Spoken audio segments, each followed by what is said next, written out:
Gold. I'm long gold, and thank goodness, because it's making a move finally. I almost got stopped out of this trade, by the way, and so far seems to be looking pretty good. I still like the setup quite a bit for gold. I have not lost faith just yet. If schedule sounds perfect, LOL, yeah, that would be great. I tend to watch whoever comes on stream, so I'm okay with just receiving the notifications. Thanks, Lee. I know, Lee, you're a super fan. There's several of you guys, like Sergio. I can recognize a lot of the people who are here all the time. And a lot of you guys don't mind whoever is on. You're just sticking around and you're trading, so you might as well just keep the A1 Trading Show on. But I think a schedule would also be just kind of nice. And also internally for team-wise, it'll be very nice to manage having a schedule finally. Anyways, stay tuned on that. Let's talk some markets. Gold is up here just shy of 0.5%. It was up 0.5% a moment ago. Yields down on the day. Love to see that. Again, you know, I'm in the camp of I think that we could see rate cuts, and in order to see rate cuts, you're probably going to see yields coming down, trending lower. That would be very good for several of my positions. I'm long TLT. I am long gold. I'm long stocks. I'm long tech stocks. I pretty much have an account that is very, very exposed to the upside or the downside that could come from a rate cut or a non-rate cut this year. If we don't see rate cuts, I'll take on some water with my positions. Now, I'm not going to blow my account. I'm not leveraged. I'm not overly, long and just can't possibly handle any pause on rates being cut this year. But I am more leaning towards, I think we do see a rate cut. I think that the economic data lends that direction. And I think it may take some time, but is it going to be September? Is it going to be November? Is it going to be December? We will see. Or is it not going to be any of them? Are we not going to get rate cuts? But we'll see. Again, I think that why, Nick, do you think that there are going to be rate cuts? I'm asking myself these questions because there's nobody else on the camera with me today. The reason is because, and I've broken the record.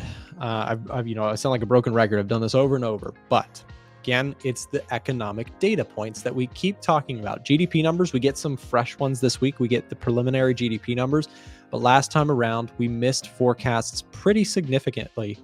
Also, this is really cool. I just noticed something. Look at this. When I hover over, I know it's kind of hard to read, but see how the text says forecast 3.2 and then it beat forecast. I just noticed that the text says missed forecast or beat forecast. I know that may not sound like a big deal, but for us software guys, that's cool that it recognizes if it was a beat or a miss, and then it actually changes the text to fit that. Nerdiness, I'm sorry, but when you do this stuff all day long, you got to stay entertained, and little text blips like that, they keep you excited. So again, GDP numbers came in lighter than what was anticipated. We've gone over PMI data. PMI data came in light from the ISM side of things. You take a look at retail sales. Retail sales came in lighter than expected. Jobs data, which we do get fresh jobs data, not this week, but next week, we will get the fresh round of jobs data. Very curious to see if we kind of trend lower on jobs. That would be ideal for my current stance in the markets. Claims have been trending up. I know it's kind of hard to see on this, but let's go 180 days and I'll show you this. So unemployment claims just very gradually. Take a look at the kind of direction here. We just slightly trended higher in terms of people filing for unemployment. Job openings out of the US continue to be kind of on the downtrend. Unemployment rate does seem to be trending higher. Now you might say, Nick, that doesn't mean the economy is crashing. But what I keep making the point about with this stuff is that, here's average hourly earnings going down, meanwhile, all this inflation and people are still not getting, substantial wage increases. But there's a problem in the system, which is prices have gone up a lot, but businesses aren't making tremendously more. I know, obviously, if you're looking at like Amazon, you're like, oh, they make tons of money. Well, yes, but I'm talking about the average business in America. And a lot of business is done by small businesses who are feeling the pinch of inflation, just like you and I are when we go to the grocery store. And every time I go to the checkout line, I get smacked in the face by a Twinkie. You what? Okay, so like I go there and I want to buy a bag of chips, and the bag of chips is like 3/4 air. Companies are doing what they can to battle inflation. I know I've gone on this rant many times, but companies are not the bad guy. The bad guy is government spending, which is printing a bajillion dollars and forcing companies to take, kind of drastic measures to continue to offer products that, without raising prices substantially more than they already have. Market analysis, free trading courses, edge finder data, and special offers. What do these things all have in common? They're all available for you right now inside of our free Discord. You can click the link down in the description below to join the free Discord today and get access to all of this and more. Stay up to date with all the latest trading information and A1 content. And if you want to upgrade to our Gold VIP Discord that features every single trade that Trader Nick and our other professional analysts take, you can find the links for that in the description as well. So don't wait, go check out the free Discord today. Current top setups for me. I am still long gold. I want to look at the euro. I want to look at the pound, see how things are looking there. US oil also is kind of on my watch list. So let's take a look.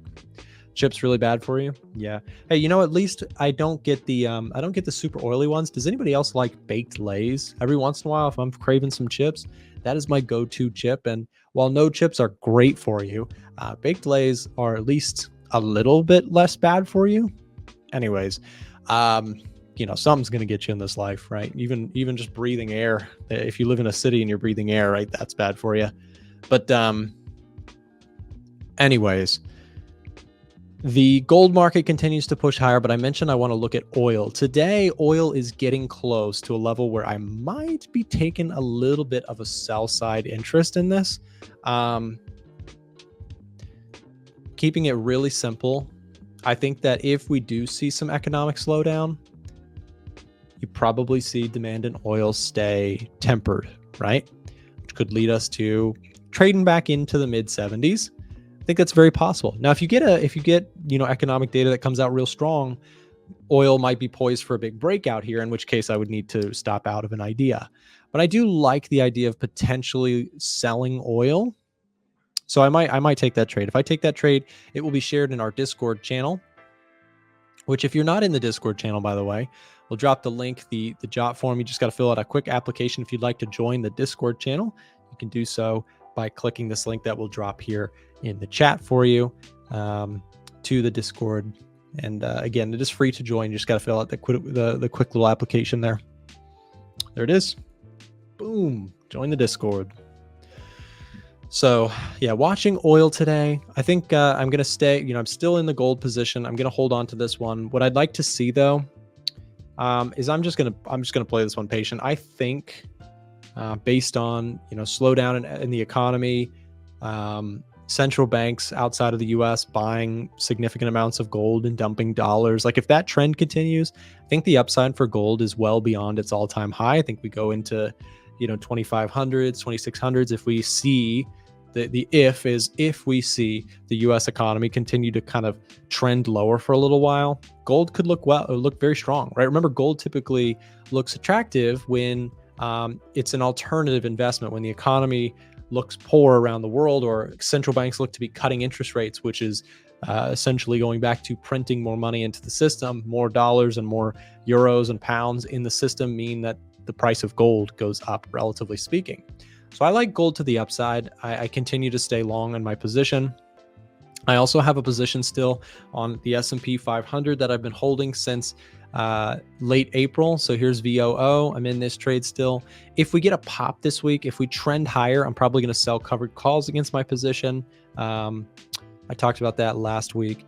But I do also think, the part of the reason for that is I think that even though I am bullish on the indices and I think that we could continue to break higher and go longer, I also think that it's reasonable to see like a consolidation period or a pullback.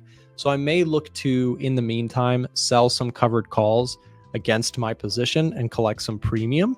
So that might be something I do. But if we do get a pullback in the S&P and the indices, I like it, but I would like it more if we got, perhaps a few weeks of selling, like a, move back to this level I talked about with Kenzo at length last week. We talked about this 51.25 level potentially being interesting. And the reason that, from a technical perspective for a second, the support level here, if that were to break, right?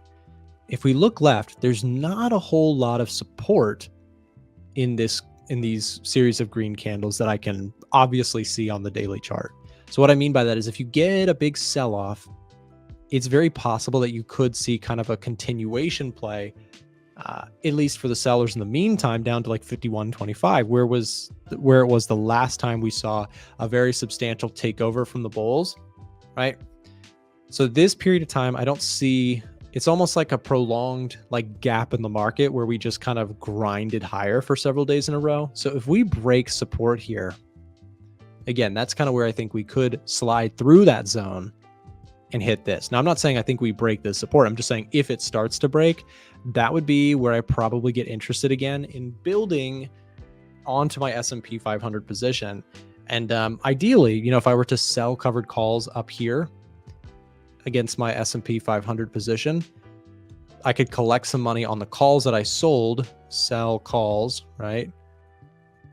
I'm already in a position, so I'm long over here, right? I could sell calls against my position, collect premium on that. So if the market falls, I make money on those.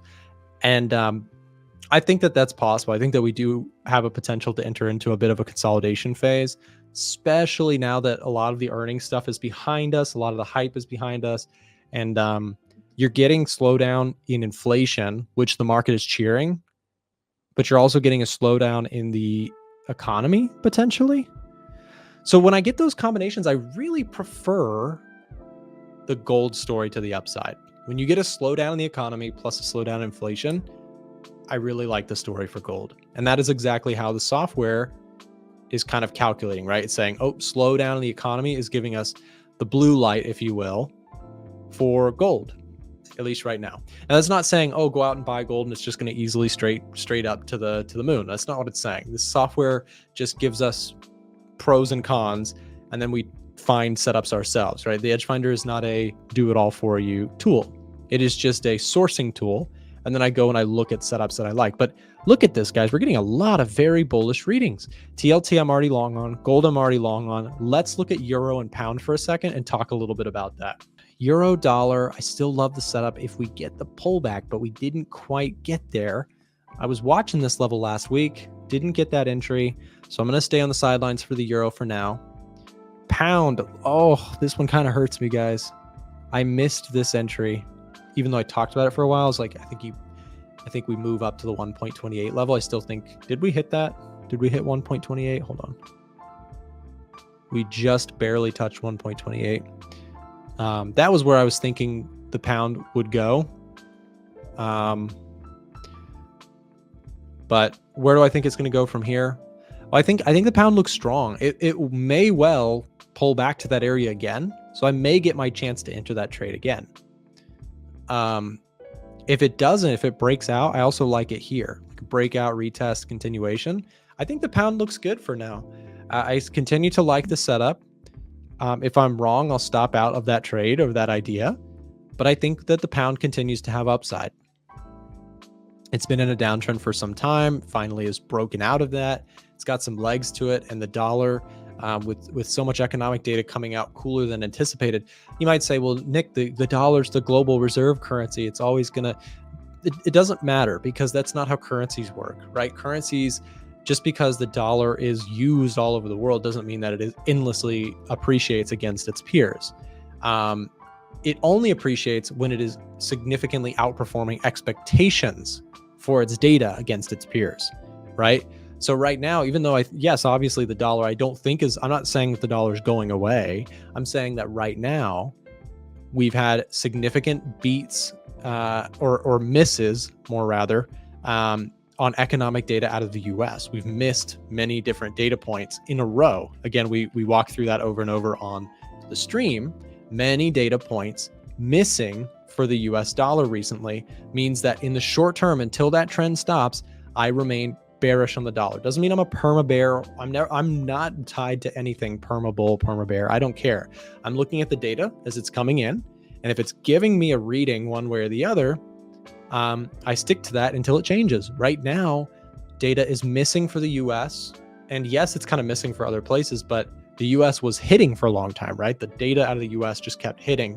It's like if your favorite, athlete is playing rock star one year and everybody bets on him being the best player or whatever, and then the next season he's kind of just dropping the ball quite literally, or he's just performing poorly compared to expectations, there's going to be a trend of he's fallen out of favor, right? And that can persist and sometimes even be permanent.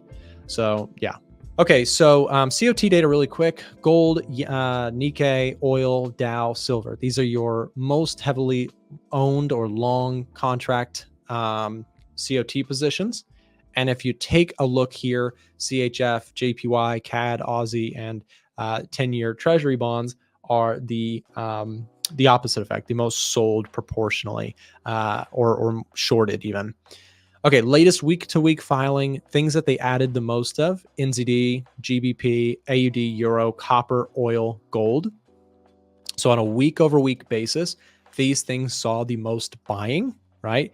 Look at the number of long contracts that they added. Now, these are in lots of sometimes 1,000 or 100, but the point is the same. How much buying did they do? And we can put that into a percentage form with our net percentage change column on the Edge Finder. So if we take a look at oil, you can see they added oil longs pretty heavily overall. They also decreased shorts pretty significantly. Gold, they added significant number of long contracts and decreased short contracts, a change of 1.77% on our calculation. So not bad there. Very solid stuff. You're right with that. I mean, the VIX was trading recently as far down as almost 1150, which is just a crazy, drop in volatility from that 21 that we saw in April. It dried up quick with that, that April dip got bought very aggressively. And that's what happens when you get kind of V-shaped recoveries as volatility goes to nothing. And the thing is, Chris, trying to call the top when the VIX is low is like so difficult. Yeah. I mean, when that VIX is low, it invites layer after layer of investors who are comfortable now again. And so, you got to think about like what's happening is like the average person who has money sitting in a money account. That's a force that I don't want to try and fight. Like people who are sitting in money market accounts and they're seeing that the stock market's ripping higher and they say, hey, you know what? I have money sitting, like I might as well get in the market again. Like that's what's happening, I think, is, things are kind of getting the all clear from the Fed, and the common person combined times, an entire population of people just flowing into the markets right now is a powerful force. And 2022 is opposite. Everybody was terrified and people just were like, just lock it in bonds. These are great opportunities to buy bonds. And that ended up being a great trade in 2023 was to not do that and to actually take advantage of the people who didn't want to take any risk. So I think right now, that trade can keep going for a while. I do think that we might be back for now at like the 2% pullbacks, and then you see pushes and maybe just kind of controlled, slow grinding higher for a little bit. But that's kind of where I lean. I continue to really like gold, Chris, just as a soft hedge to gold and silver, as a soft hedge to the idea that, if this is not just a soft landing, if it's a little bit rougher than that landing, gold and silver might hold up okay in relation to the stock market, which could have a pullback. But as you mentioned, seasonality for the months ahead looks pretty good. Here's the month of the year scanner for the S&P 500. As you mentioned, May, June, July, August, all expected to be a pretty prosperous time, historically speaking, in the last 10 years for the stock market. In fact, a notably strong pattern emerges as we are in May. This is held up to its case being a strong month. June, July, August, we'll see if those continue to be good. But doesn't mean you might not have, here we are 5% up. We might have 3% down, and then come back and break even or something like that. Like you might still have some pullback opportunities in the meantime. I just don't know what those drivers are. Yeah, I mean, I think that's maybe the driver is that there's nothing to stop it. Maybe that's the catalyst, is like nothing bad enough is going to spoil the market's little party to the upside after we recover from the April dip. So, I mean, I'm looking at prices today. I mean, with the IV so low, I mean, I was looking this morning, it's like, could I do a bear call spread, bull put spread? Possibly. I mean, I just closed out. This is interesting. I am starting to clean up some positions. I had a strangle on the SPY. I have a bunch of ratio spreads running right now. So my SPY position, I had a strangle on, and all that means is I sold a call, out of the money call. I sold an out of the money put. I collected almost $4 on that trade, and I closed it out for a 25% gain today. And that's only been on for like 2 weeks. So, I mean, this like just complete retraction in just volatility has allowed me to like collect that premium pretty quickly. And I don't have to wait until, July to take the full trade off anyway. So, I mean, I'm just taking the profit. I might put the same thing on, but my concern is if you're selling options now, like if you're just premium collecting and selling options now, tricky. You got to be mindful of like that VIX could spike, and it's better to sit on the side. Like this is just a kind of a classic lesson in selling options. Right now, the volatility is so low. I hate buying options, but it almost favors you to buy. Like anyone that's holding leaps right now is probably happy that you're just seeing the slow drift, and like you're still getting an extra premium, and there's still some extrinsic value out there for the time that's left in those leaps going into like December or January of next year. But I don't know. I mean, this week, for example, and this is what I said on Friday last week, with NVIDIA's candle, we might do nothing. It's like I think there's enough interest this week that maybe some individual stocks will pop here and there. Costco could have a big week. Maybe HP and Intel do something fancy in the AI space. I have some exposure. I mean, I'm interested in taking a trade on Costco, but I'm not looking to fight this. I mean, if Costco has a surprise move, I want to price it out, see if it's something I can play. In fact, while we're at it, I mean, let me see. I'm just curious what the typical report is for Costco. I feel like they're probably a single-digit earnings play. I mean, their average move is about 5%. So, I mean, we're trading at $800. I mean, obviously there's some decent movement there, but it's all about how I can price it in. So, if we go 5% on an 808 stock, that's a $40 move. And let me see what it shows here for the Ivy rank on Tasty Trade is 56. Earnings is aftermarket Thursday, so I don't think Friday is a good time to manage it. I go out an extra week. This is showing an implied volatility move of around $35.40. So again, $35 to $40 expected move. As long as it's cheap enough to do something here, we're trading at 808. If I did an 810 by an 805, I'm paying for that entire implied volatility move, which is kind of the debate of if you want to be a long option player, if you want to buy options, you want to sell options. If you sell options and it blows through your expected move, you're toast on that. You're gonna have to make these adjustments and do these inverse relation or these inversions to your trades, and that can be a little tricky at times. But if I just bought it, I'm having to pay for every dollar and then some of the expected move, and that makes it tricky. Did you know we do a live trading show Monday through Friday with guests from all over the world?